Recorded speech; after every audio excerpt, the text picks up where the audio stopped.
हरिओम। सभी को प्रणाम। आज हम प्रारंभ कर रहे हैं चतुर्थ मंडल का छठा अध्याय और उसका नाम है आस्था संकट पर कर्ण। तो देखिए, इतना सुंदर ये लेसन है। इसके अंदर जो कात्यायन ऋषि हैं वो हमें आज की समस्याओं से अवगत करा रहे हैं।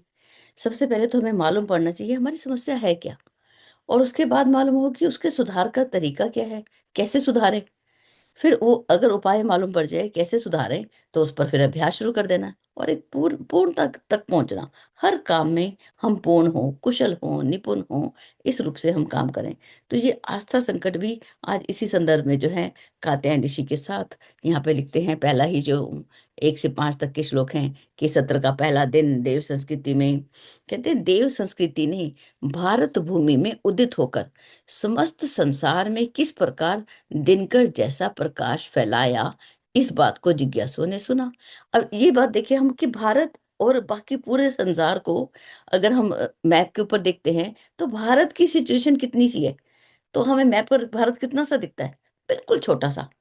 लेकिन क्या हम जानते हैं कि पूरे विश्व के अंदर हमारी कोई भी हमारे देश में आ जाता है तो हमारी बात करता है कि भारत के लोग बहुत अच्छे होते हैं। अध्यात्म के लिए कितने लोग यहाँ पे पढ़ने के आए, पढ़ने के लिए यहाँ पर आते हैं। तो क्यों? क्योंकि ये देव संस्कृति है। तो ये जितना भी विवरण कात्यायन ऋषि ने किया उसको सभी ने बड़े ध्यान से सुना और साथ में इस गंभीरता को समझा। कौन सी गंभीरता को? कि मनुष्य में देवत्व का उदय होना चाहिए और दूसरा धरती पर स्वर्ग का अवतरण। इस विभूति को भी उन्होंने बड़ी गहराई से समझा कि मनुष्य के अंदर देवत्व के देवों जैसे गुण आ जाएं। अब हम देव दूसरों को ना मानते रहे, हम स्वयं देव बने और धरती पर स्वर्ग मरने का इंतजार ना करें कि मरेंगे तब स्वर्ग मिलेगा। नहीं, जीते जी इसी जीवन में धरती पर हम जहां पर भी रहें वहां स्वर्ग ही स्वर्ग हो। जो इस बात को ध्यान रखता है, इस बात को हमें गंभीरता से समझना। अब इस बात को जब समझा तो किसी को कोई संदेह ना रहा कि क्या कारण है कि अन्य प्राणियों की तुलना में अनेक दृष्टियों से गए गुजरे मनुष्य को किस प्रकार सृष्टि का मुकुटमणि बनने का अवसर मिला। अब यहाँ पे तुलना किससे की गई? अन्य प्राणियों से। अब हम बोलते हैं कि हम तो बहुत, हमारी संख्या बहुत ज्यादा है, लेकिन हमने कभी देखा है दीमक की संख्या कितनी ज्यादा है? वो तो इसको इंटरनेट को उसमें कर दूं, 1 सेकेंड। हॉटस्पॉट ले लो। ये ले लिया। तो जी, तो हम जानते हैं चीता, हम सोचते हैं बड़ी तेज चलते हैं। चीते को देखा, वो हमसे कितना तेज चलता है। हमने पक्षियों को देखा है, वो हमसे कितनी ऊंचाई उड़ते हैं। ईगल को देख लीजिए, सब पक्षियों को देखिए कितना ऊंचा ऊंचा। मछली को देखा, वो कितनी गहराई को पकड़ लेती है। हम है कहाँ? हम अपने आप को बहुत श्रेष्ठ मानते हैं। लेकिन फिर भी यहाँ पे आचार्य जी लिखते हैं कि इस तथ्य को समझने में संदेह न रहा कि जो मनुष्य है वो अन्य प्राणियों की दृष्टि अगर हम उनसे तुलना करें तो बड़े गए गुजरे हैं, लेकिन फिर भी सृष्टि का मुकुटमणि बनने का हमें अवसर मिला है। तो हम इस पर गर्वान्वित हो कि हे ईश्वर, तूने हमें बनाया। हम तो संसार के क्या है? मुकुटमणि है। कि वो जो एक जो ताज क्राउन जो हमको दिया गया, ताज दिया गया कि तू मनुष्य जो है वो ईश्वर का उत्तराधिकारी है, कि ईश्वर ने हमें धरती पर उसकी सहयोग करने के लिए भेजा है। तो हम एक उसके राजकुमार हैं। तो जो राजकुमार है उसका मुकुट कैसा होगा? वो अन्य प्राणियों की तुलना में श्रेष्ठ होगा, वो उत्तम क्वालिटी का है। तो इस बात को हम अच्छे से समझें। आगे देखिए, और क्या कारण है कि मनुष्य श्रेष्ठ है? उसके अंदर देखिए क्या लिखते हैं। मात्र मस्तिष्क संबंधी विशेषता और शरीर की संरचना के कारण नहीं कि मनुष्य का दिमाग जो है विकसित है या वो खड़ा हो सकता है, उसके शरीर की संरचना बड़ी सुंदर है। नहीं, लेकिन क्यों? कहते हैं मनुष्य को समग्र प्रगति का सुयोग उत्कृष्ट चिंतन, मेधाविता और आदर्श चरित्र अपनाने के कारण मिला है। कि उसका चिंतन जो है वो उत्कृष्ट है। अन्य प्राणियों को वो अपने साथ सहयोगी अपने साथ लेके चलता है। मुझे उसकी ड्यूटी है, मैंने सबका ध्यान रखना है। पशुओं का, पक्षियों का, वनस्पति जगत का, छोटे छोटे पेड़ पौधों का, जीव जंतुओं का, सबका ध्यान मुझे रखना है मनुष्य को। और वो मेधावी है, उसकी बुद्धि काम करती है और उसका चरित्र कैसा हो? बहुत ऊंचा। इसी कारण से उसको ये मान्यता मिली है, इसी कारण उसको अच्छा बताया गया। और ये मानवीय गरिमा के अनुरूप मान्यताएं और भावनाएं देव संस्कृति से ही निकली हैं। ये सारी जो मान्यताएं हैं, इनको बनाया किसने? किसने बताया कि हमें ही धरती को स्वर्ग बनाना है, हमें ही देवत्व को पैदा करना है? वो भारत की संस्कृति ही बताती है। इसलिए उसे समस्त मनुष्य जाति के लिए भगवान का कल्याणकारी दिव्य अनुदान ही माना जा सकता है। अब कहते हैं, विभिन्न देशों और जातियों में जो उत्कृष्टता दृष्टिगोचर होती है, उसका स्वरूप भिन्न दिखाई देते हुए भी उनका मूल उद्गम भारतीय धर्म का हिमालय ही है। कि हम समझते हैं अलग अलग हमारे देश के अंदर कितनी जातियां, कितना अलग अलग स्टेट दिखाई देती हैं, अलग अलग भाषाएं बोली जाती हैं, अलग अलग प्रकार का भोजन होता है, लेकिन उनका स्वरूप हमें भिन्न दिखता है। लेकिन अगर उनका मूल, उनके अंदर की जो क्वालिटीज, जो गुण है, उसका उद्गम क्षेत्र क्या है? भारतीय धर्म का हिमालय, भारतीय धर्म का उच्चतर जो लेवल है, जो स्तर है, उसको हिमालय बोला जाएगा। यहाँ पर उस हिमालय की बात की जा रही है। न सूखने वाली सरिताएं उसी से निकली, उसी से जो नदियां, जो ज्ञान की गंगा, उसी हिमालय से निकली। वो हिमालय कौन सा है? भारतीय धर्म। भारतीय धर्म। और विभिन्न दिशाओं में गतिमान हुई हैं, और अलग अलग दिशाओं में गई है। वहां पे कली केवल जो हिमालय से नदियां निकलती हैं, वो केवल भारत में नहीं आती, वो पूर्व पश्चिम उत्तर दिशा दक्षिण सभी दिशाओं में निकलती हैं। तो इसी प्रकार से जो भारतीय धर्म का हिमालय है, उसमें से भी जो सरिताएं निकली हैं, वो भी अलग अलग दिशाओं में बही हैं, वहां जाकर बहती रही हैं। तो आज जो है, कणाद ऋषि जो है, वो एक प्रश्न कर देते हैं। कहते हैं कि इन दिनों धर्म के नाम पर इतने विग्रह क्यों होते हैं? संस्कृतियां आपस में टकराती क्यों हैं? धर्म के नाम पर मानव मात्र के लिए लज्जास्पद पाखंड और अनाचार क्यों होते हैं? अपने मन का संदेह उन्होंने हाथ जोड़कर महामुनि कात्यायन के सम्मुख रख दिया। और ऋषि संचालक कात्यायन जो है, अब देखिए क्या बोलते हैं, श्लोक नंबर 17 में चलते हैं। मैं ऋषि कात्यायन बोलते हैं, सौम्य, कालांतर में जो अच्छी, कालांतर किसको बोलते हैं? समय के बाद। जैसे कि पहले समय था, समय बदला, युग बदला। पहले टेलीफोन भी नहीं था, फिर फोन आया। हम सब इस बात की, हमारी पीढ़ी साक्षी भी है इस बात की, कि हमने देखा हमारे घर में पहले फोन की लाइनें डली थी, फिर उसके बाद इंटरनेट आया, फिर उसके बाद ये मोबाइल जो हो गए, कितना हो गया, हाथ में कोई तार नहीं है साथ में, ये वायरलेस सब कुछ हो गया। तो ये कालांतर, समय के अनुरूप। कहते हैं उत्तम वस्तुएं भी विकृतियों के कारण जरा जीर्ण होकर अनुपयोगी बन जाती हैं। जो वस्तुएं जो हैं, जैसे जैसे ये पुरानी होती जाती हैं, तो हमारे उपयोग की नहीं रहती। जैसे हम बोलें कि आज फोन के जो सेट पड़े हुए हैं घरों में, वो किसी काम के नहीं है। ठीक है, तो अब उनका क्या इस्तेमाल है? ठीक है, लैंडलाइन घर में यूज कर सकते हैं, लेकिन इतनी ज्यादा आवश्यकता उसकी नहीं रहेगी। तो क्या हो गई? जरा जीर्ण हो गई स्थिति। ऐसे ही प्राणी भी, भवन भी, वृक्ष भी, सभी पर वृद्धता आती है। सभी पुरानी मकान जो हैं, वो पुराने हो जाते हैं, बड़े बड़ी इमारतें खंडर हो जाती हैं। भोजन जो है, एक दिन भोजन बनाया जाता है, अगले दिन वो खाने योग्य भी नहीं रहता। इस नियति क्रम का उपचार समय समय पर जीर्णोद्धार करते रहना है। इसका उपचार बताया यहाँ पर क्या है? उपचार इसका, कि समय समय पर इसका रेनोवेशन जो हम बोलते हैं, इसका मुरम्मत, मकान की मुरम्मत करनी पड़ती है, कपड़ों की मुरम्मत करनी पड़ती है। इसके लिए लिखा भी है आचार्य जी ने, कि शरीर वस्त्र को आदि को नित्य धोना पड़ता है, कमरे को बुहारना पड़ता है, बर्तन को मांजना पड़ता है, शस्त्रों पर धार रखनी पड़ती है। चाकू जो है हम इस्तेमाल कर रहे हैं, लेकिन उसकी धार कम पड़ जाती है, फिर उसकी धार लगानी पड़ती है। इसी प्रकार प्रथा प्रचलनों में भी विकृतियां घुस पड़ती हैं। इसी प्रकार जो हमारी मान्यताएं हैं, जो हमारी प्रथाएं हैं, जो हमारे रीति रिवाज हैं, उनके अंदर भी विकृतियां आ जाती हैं, पुरानी हो जाती हैं वो विकृतियां। तो उनको बदलना है। कहते हैं समय के साथ व्यवस्था भी बदलनी और सुधारनी पड़ती है। यही कारण है कि समय के अनुरूप विधान बदलते रहे हैं। ऋषियों ने बदली हुई परिस्थितियों के अनुरूप समृतियां बदली हैं। इसी से समृतियों में कहीं कहीं अंतर दृष्टिगोचर होता है। अब इस बात को समझते हैं कि समय के अनुसार हमें अपने कॉन्स्टिट्यूशन में बदलाव लाना पड़ता है, संविधान में विधान बदलाव लाना पड़ेगा। आज का समय किस रूप में चल रहा है? आज, पहले समय में नारी जो थी घर तक सीमित थी, तो नारी के लिए इतने कानून बने नहीं होंगे, लेकिन जब वो समाज में निकली तो उसके लिए व्यवस्था बनानी पड़ी। मूर्धन्य व्यक्तियों को आगे आना पड़ा कि नहीं, इसकी सुरक्षा चाहिए, नारी सुरक्षित हो। तो उसके अनुसार ही स्मृतियां, जो कॉन्स्टिट्यूशन जिसको हम संविधान बोलते हैं, वो बदले हैं। जैसे आज के समय का उदाहरण लें हम, तो आचार्य जी ने गायत्री स्मृति लिखी, जबकि कात्यायन स्मृति भी थी, याज्ञवल्क्य स्मृति भी थी, मनुस्मृति भी थी। हर युग का जो ऋषि होता है वो एक नया संविधान लिखता है, तो उसके अनुसार ही आज की समस्याओं का समाधान भी होता है। तो ये जो स्मृति है, यहाँ पे हमें अंतर दिखेगा। अगर हम मनुस्मृति पढ़ेंगे ना, तो हमें लगेगा, कुछ लोग हमसे प्रश्न करते भी हैं कि दीदी आपके ग्रंथों में तो मनुस्मृति में ये लिखा था। देखिए, उस समय हमें मालूम होना चाहिए कि ये उस समय की परिस्थितियों के अनुसार लिखी गई थी, लेकिन आज की परिस्थितियों के अनुसार गायत्री स्मृति लिखी गई है। आप जरा इसको पढ़ लेना, फिर मुझे बताना कि आज क्या लिखा गया।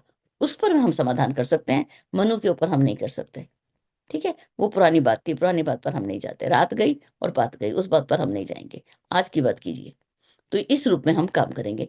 तो कहते हैं, अगर पुरानी स्मृति को बदला गया, तो उसके लिए लिखते हैं कि यह पहले के जिन्होंने निर्धारण किया कर्ताओं का अपमान नहीं है, वरन पुराने वस्त्र आभूषण के स्थान पर नया श्रृंगार करने जैसा उपयोगी है।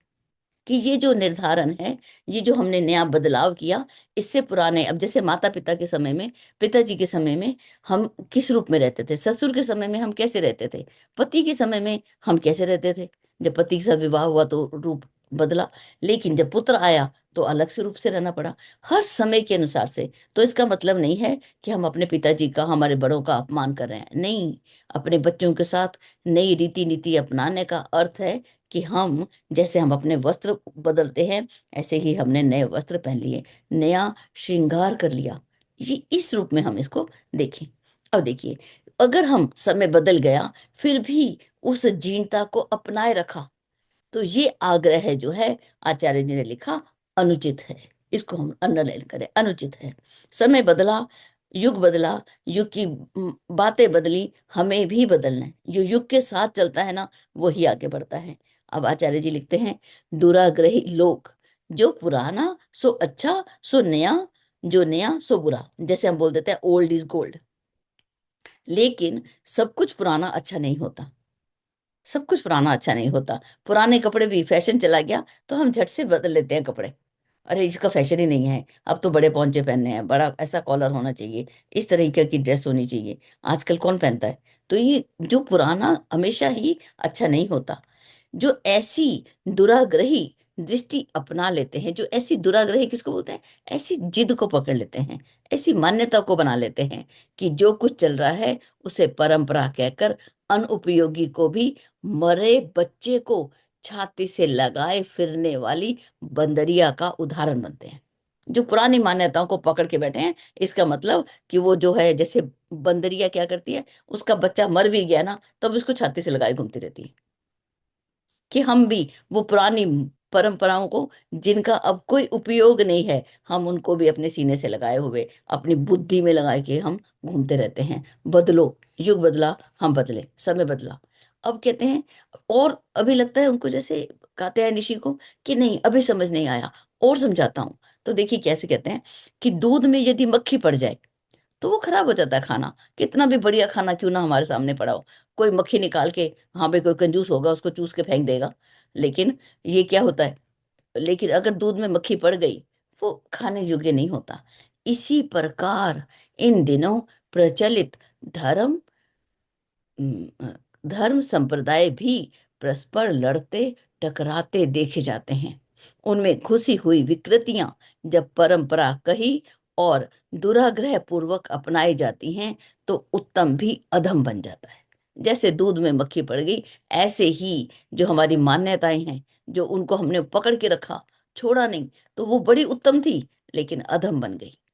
अन्यथा धर्म और संस्कृति का मूल स्वरूप मनुष्य को ऊंचा ही उठाता है, उसे आगे बढ़ाता है और हर दृष्टि से सुखी, समुन्नत बनाने में सहायता करता है।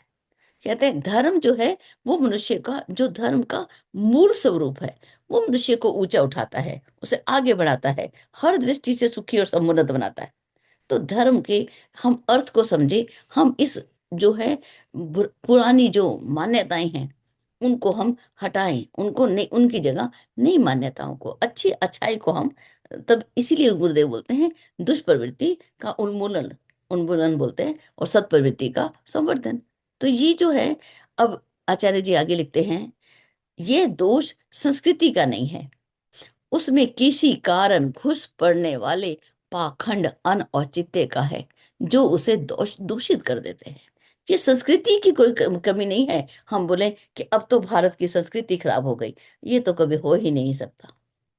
हुआ क्या कि उसमें कुछ पाखंड जो नहीं होना चाहिए था वो हो गया, जो उसे दूषित कर देता है। और इसका समाधान क्या होगा, इसके लिए लिखा, इसका परिमार्जन निरंतर होते रहना चाहिए, हर पल इसका परिमार्जन होना चाहिए। प्रचलित अवांछनीयता का परिशोधन और साम्यक आवश्यकताओं के अनुरूप निर्धारण की प्रक्रिया निरंतर चलती रहनी चाहिए। अवांछनीयता हटा दीजिए, जो समय के अनुरूप जो उसका निर्धारण है उसका वो निरंतर चलना चाहिए। अब जैसे उदाहरण देते हैं, अब हम अमेरिका में आए, यहाँ पर आकर जॉब करने गए, काम करने गए, तो यहाँ पर भी इतनी ठंडी के अंदर हम अपनी मान्यताएं बना लें, नहीं भारत की जो हमारी कपड़े हैं, हमारे हमारे कपड़े तो साड़ी ही है।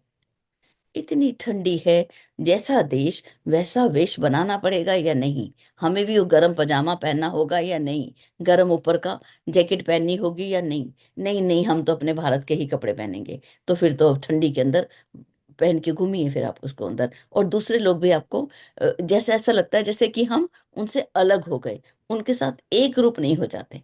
तो जहां जाते हैं उसी जैसा देश वैसा वेश बोला जाता है, ठीक है। तो जो है इस रूप में हम चलें, तो ये जो है नई समय के अनुसार, यहाँ पे लिखा सामयिक आवश्यकताओं के अनुरूप, समय की आवश्यकता के अनुरूप ही निर्धारण की प्रक्रिया निरंतर चलती रहनी चाहिए, अन्यथा पाखंड ही धर्म कहलाने लगेगा। नहीं तो क्या होगा, पाखंड को ही लोग क्या बोलेंगे, धर्म, और उसकी आड़ में दुराचारियों को भ्रम फैलाने, अनुचित स्वार्थ साधने का अवसर मिलता है। अब उसकी धर्म की आड़ लेकर आज हम देखते हैं कितना अधर्म बढ़ गया धर्म की ओट में। कितने, मैंने बहुत सारे, किसी की निंदा का विषय नहीं है, लेकिन बहुत सारे संत महात्माओं को देखा जिन्होंने रामायण और गीता पढ़ने से भी हटा दिया, अपनी कोई एक पुस्तक दे दी या अपना कोई नाम दे दिया, बस इसी को जपो और तुम पार हो जाओगे। ये कैसे संभव हो सकता है? केवल केवल नाम जप से नहीं हो सकता, कुछ और भी चाहिए। गुरु आचार्य जी ने कभी भी कहीं नहीं लिखा कि केवल नाम जप से, ये लिखा कि केवल नाम जप से पूर्णता को नहीं पाया जा सकता, केवल जप से हम पूर्णता को नहीं पा सकते। तो हमें जो है पाखंड के धर्म के नाम पर जो दुराचारी व्यक्ति हैं वो मनुष्य के अंदर भ्रम फैलाते हैं, संदेह फैला देते हैं, अविश्वास फैला देते हैं, कि भ्रमित कर देते हैं। इस बात को हम, एक एक अक्षर को हम बड़ी गहराई से समझें, उस पर रुके, क्या बोलना चाहते हैं गुरुदेव, भागने की जल्दी नहीं है। अब देखिए ये विकृतियां, इसके अंदर आगे चलते हैं, यही पैराग्राफ है। हाँ, कहते हैं ये विकृतियां न केवल धर्म संस्कृति में घुसती रही हैं, वरन नैतिक, बौद्धिक, सामाजिक क्षेत्रों में भी उनका प्रवेश होता रहता है। ये जो विकृतियां हैं, जो जो विकृत हो गई, जैसे कोई वस्तु खराब हो गई, ये केवल धर्म और संस्कृति में नहीं घुसती, नैतिक मूल्य हमारे कम हो जाते हैं, बौद्धिक रूप से समाज के अंदर भी उनका प्रवेश होता है। जो गांव की लड़की हमारी बहन ही होती थी, उससे विवाह करते ही नहीं थे हमारे पुराने लोग, नहीं वो तो गांव हमारी बेटी ही है। आज उसके अंदर कितनी बड़ी विकृति आ चुकी है। ये हम जो अपने आसपास की गली मोहल्ले की जो लड़कियां होती थी, हमारी बहनें हैं, बेटियां हैं, उनका मान सम्मान अलग तरीके से होता था, लेकिन समय के अनुसार ये विकृति आज हमें दिखाई देती है।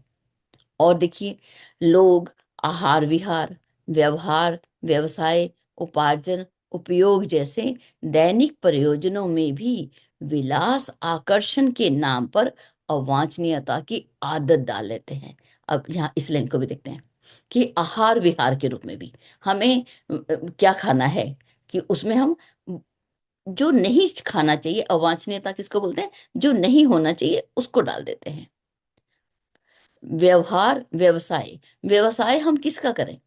भाई हमें पैसा तो कमाना है, लेकिन अब एक उदाहरण दूं, हमारा जो स्टोर है उसके सामने 3 स्कूल हैं। वहां पर हम कौन सा बिजनेस करें जो बच्चे जो हैं अच्छी बात को सीखें? वहां पर कौन कौन से प्रोडक्ट लेके आए, कैसी चीजें हमें हमारी दुकान पर उपलब्ध हों जो बच्चे वहां से ज्ञानवर्धक हों, उनके स्वास्थ्य के लिए हितकारी हों। और यदि हम उन पर गलत काम करें, भाई पैसा कमाना है, केवल यही ध्यान रखें, तो ये विकृति कहलाएगा कि धन कमाना है, केवल धन कमाना है, नहीं। समाज को के हित को, कई लोगों ने बोला कि आप यहाँ पर इस तरह का बिजनेस करिए, आपको बहुत धन का लाभ होगा।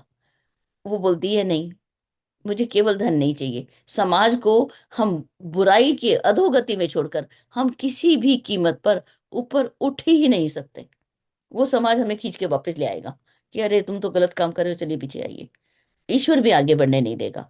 उपार्जन और उपयोग जैसे दैनिक प्रयोजनों में भी विलास आकर्षण के नाम पर अवांछनीयता की आदत डाल देते हैं। ठीक है, क्या उपयोग करना है, क्या उपभोग करना है।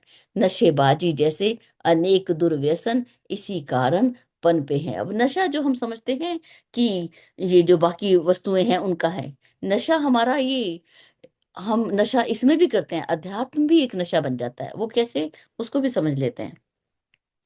बच्चे ने स्कूल जाना है, माता जी सुबह जल्दी उठकर उनकी कोई सहायता चाहिए, पिताजी को दुकान पे जाना है, और हम अपनी अध्यात्म की माला लेकर ईश्वर के आगे बैठे हैं।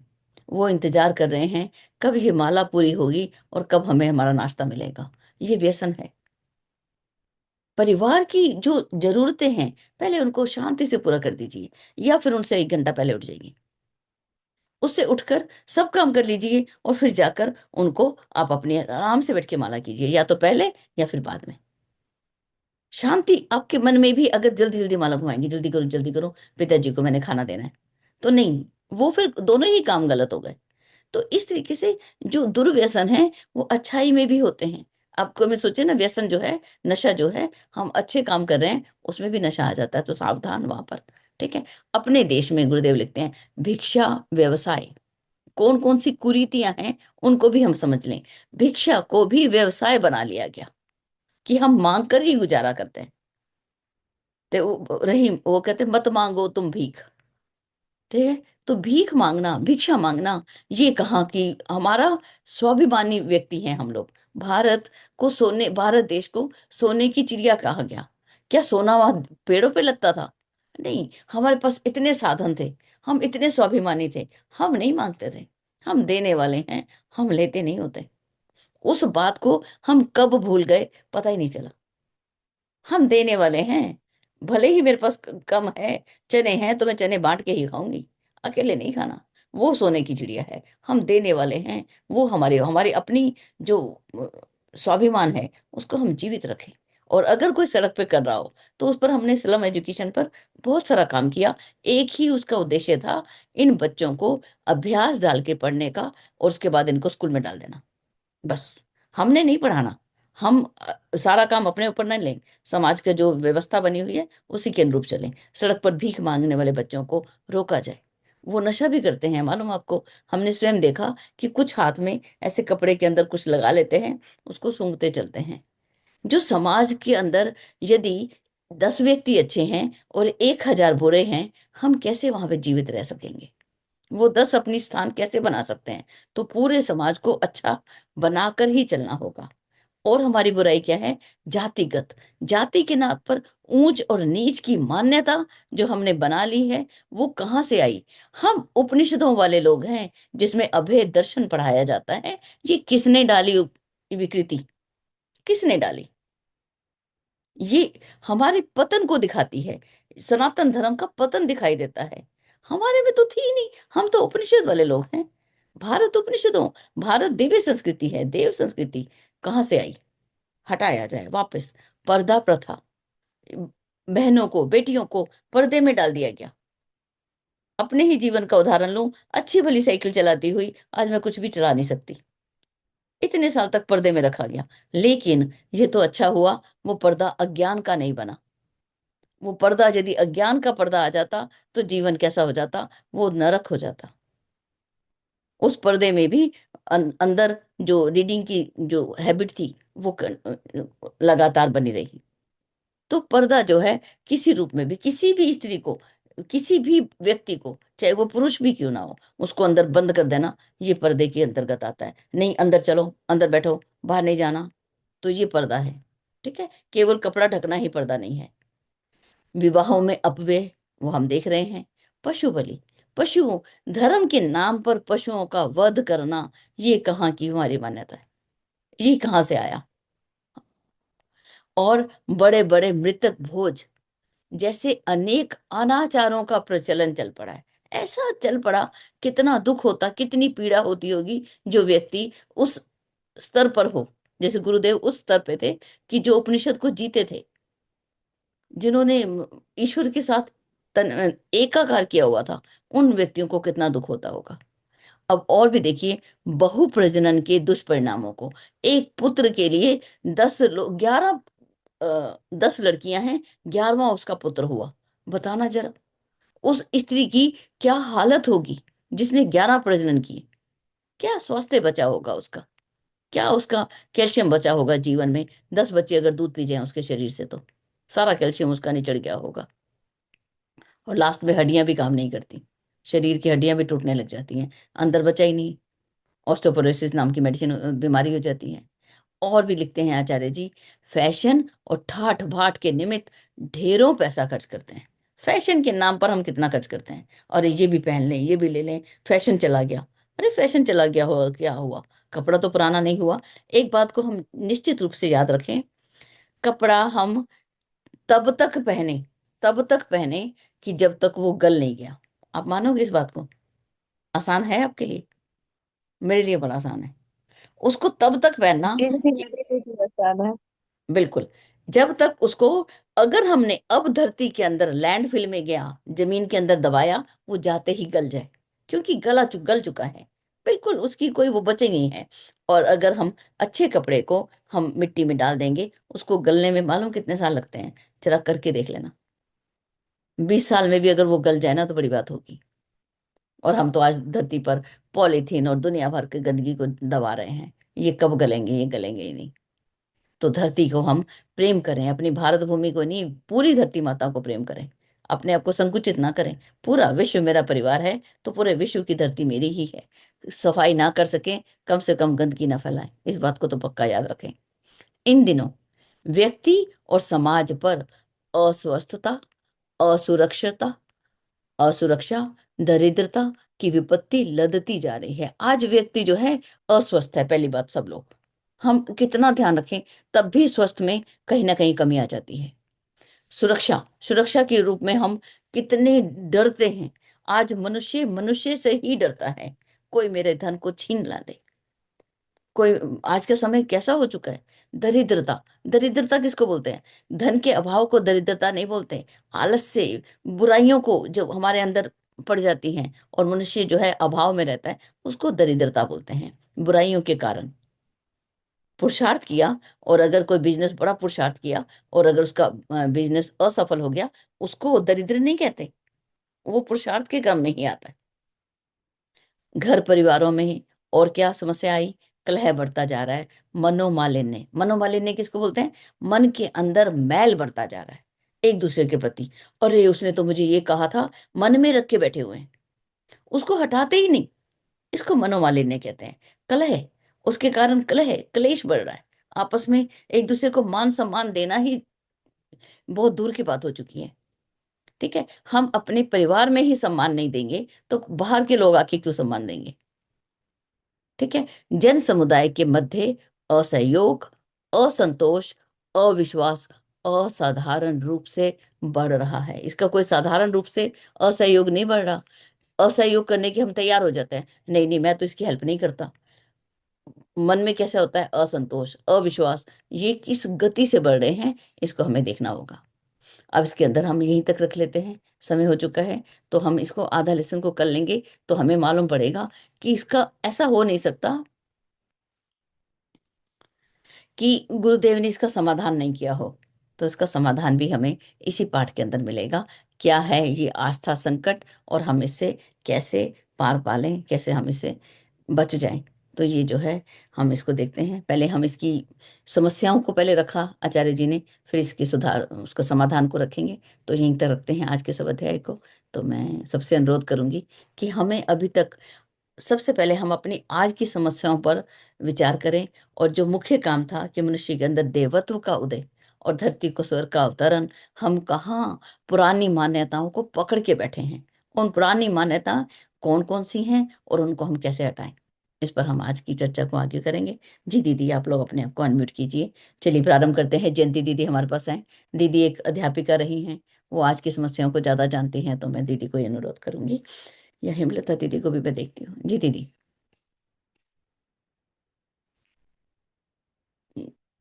बोलिए। दीदी बोल सकते हैं तो बोलिए। जी कविता दीदी, आप शुरू करें।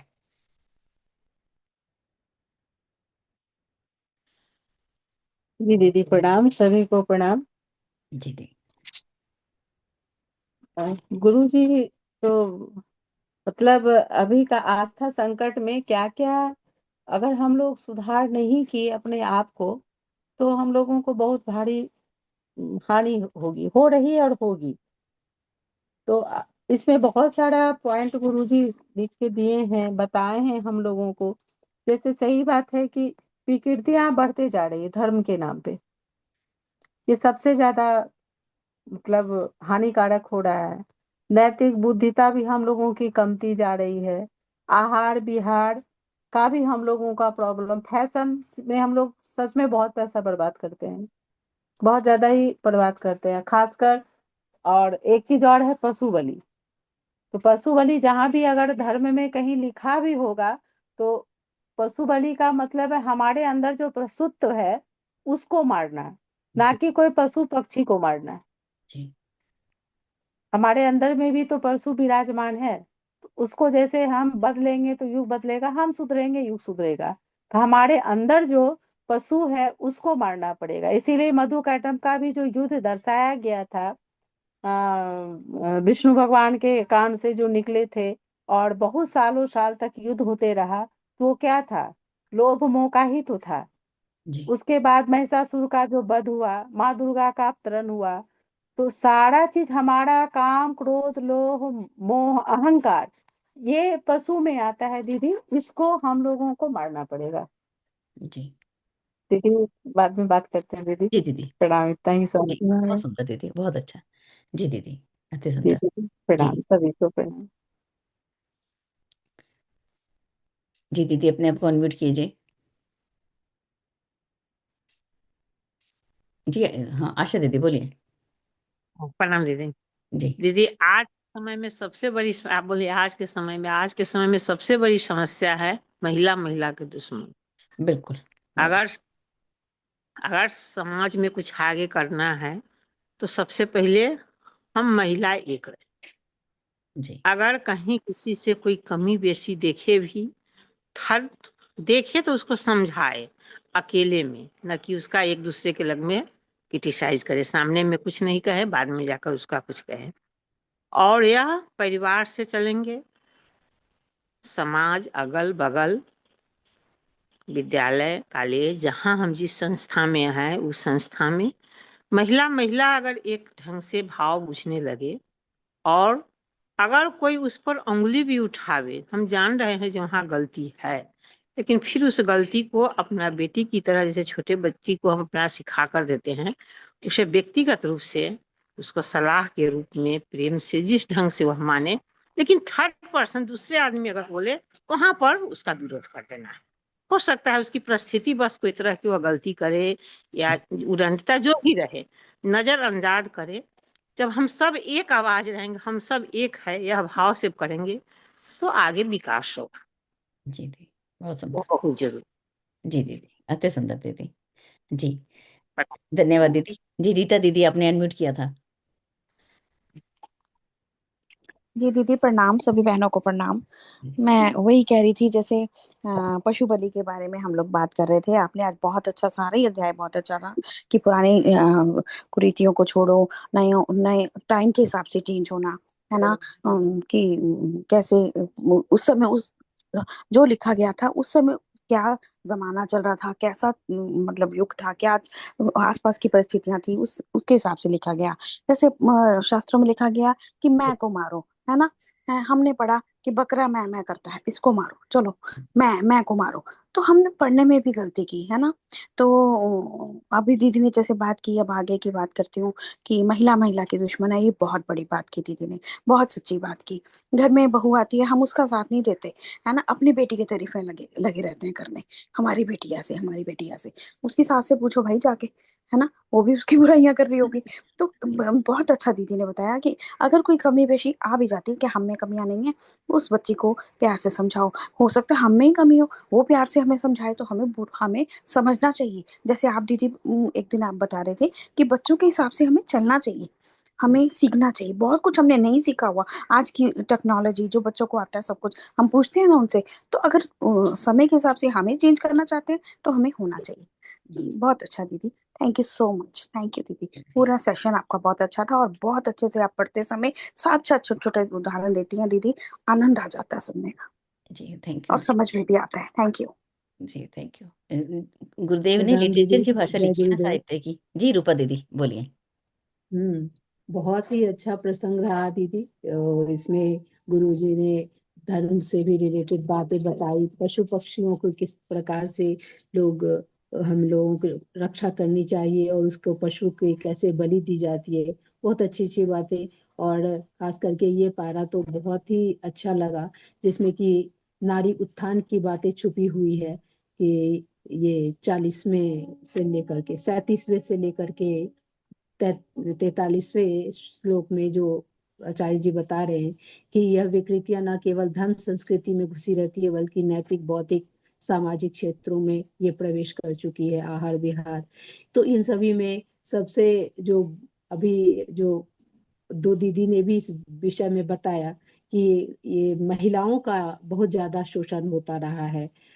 हम लोग पशु पक्षी के साथ तो दुर्व्यवहार करते ही रहे हैं लोग, इवन कि अपने ही मानव जाति में जो स्त्री वर्ग है उसका भी वो दोहन करते हैं, उनका मानसिक दोहन करते हैं, शारीरिक दोहन होती है। जैसे प्रजनन क्रिया के चलते उनकी शारीरिक दोहन हो जाती है, तो मानसिक दोहन ये होती है कि अगर वो शिक्षित हैं भी, अगर कुछ करना भी चाहें तो उन्हें करने से बाधित किया जाता है।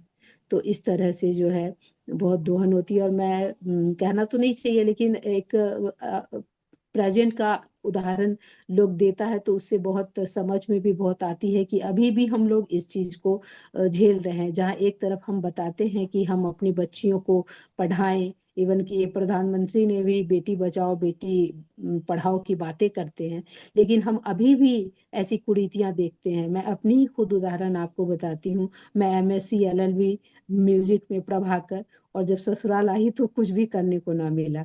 मैं बहुत मुश्किलों के बाद मैंने मेडिकल क्लासेस के लिए एक कोचिंग को ज्वाइन भी किया। उस समय मेरे बच्चे छोटे थे, एक ही बच्चा है मेरा, तब नर्सरी में वो पढ़ता था। तो कुछ घरेलू मुश्किलें तो आर्थिक समस्याएं आ जाती हैं। तो मैं सोची कि जब मैं हूँ पढ़ी लिखी तो अपने पति की इतने हेल्प कर सकती हूँ। जब मैंने मेडिकल क्लासेस लेने के लिए कोचिंग ज्वाइन किए तो बहुत तूफान मचा, बहुत तूफान मचा। अंततः मैं उसको छोड़ दी।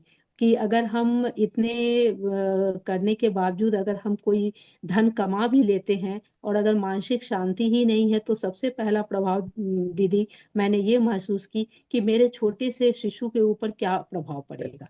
प्रॉब्लम वहां पे आ गई। तो मैंने उसको देखते हुए मैं सारी चीज को छोड़कर, त्याग कर, और मैं संकुचित होकर घर में बैठ गई। लेकिन गुरु जी की बड़ी कृपा है कि आप लोग से के सानिध्यता में हम लोग हमको जोड़े, और मैं बहुत खुश हूँ आप लोग के साथ जुड़ करके, और बहुत अच्छा लगता है। क्योंकि मैं बचपन से, मेरी पढ़ाई भी गुरुजी के ही विद्यालय से हुई है। तो मुझे गुरुजी पहले बहुत भटकाए, 360 डिग्री मैं घूमी, लेकिन आज फिर गुरुजी के चरणों में हूँ और आप लोग के साथ हूँ। बहुत अच्छा है। जी प्रणाम दीदी, जय गुरुदेव। प्रणाम दीदी। चलिए रिकॉर्डिंग थोड़ा स्टॉप करते हैं।